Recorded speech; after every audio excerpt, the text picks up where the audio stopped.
मयूरभंज जिला बहलदा थाना अंतर्गत बासिंगी दे जाइथिबा 220 नंबर जातीय राजपथ रे घटी जाइछि मर्मन्तुत सड़क दुर्घटना। 12 चकिया हाइवा एक हेवी ड्यूटी गाड़ी उपरकू माड़ी जिबा फଳରେ घटनास्थल रे चालक मृत। हेवी ड्यूटी गाड़ी को 3 किलोमीटर घोषारी नेला हाइवा। सूचना अनुसार भोर 6:30 समय बहलदा थाना अंतर्गत बासिंगर 50 वर्षीय अनादि चरण साहू कौनसी काम बासिंगी टुसु पड़िया कॉलोनी साही झील घर को जाउथुवा समय झील घर निकट में JH05TC 1945 यही गाड़ी नंबर एक हाउआ हेवी ड्यूटी बाइक रे जाउथुवा अनादि चरण साहू को धक्का देइथिला।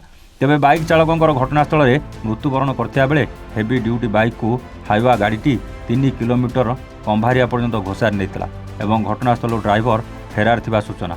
तेबे एही मर्मन्तुत घटना को नहीं क्षतिपूरण दाबी में मृतकों परिवार लोके 220 नंबर जातीय राजपथ अवरोध करछन्ति। घटनास्थल तीव्र उत्तेजना प्रकाश पाई।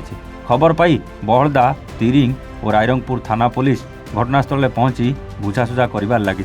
तेबे जातीय राजपथ अवरोध थिबारु दुई पटे जानवाहन लंबा लाइन लगी। साधारण लोके नाई नथिबा असुविधार सम्मुखीन होइतुवा देखिबा मिलिछि। एभली दुर्घटना बारंबार घटुवा बेले प्रशासन यार प्रतिकार करने नितांत जरूरी बोली साधारण दाबी होछि। मयूरभंज विषयरू अनवर हुसैन का रिपोर्ट, एवान ओडिशा।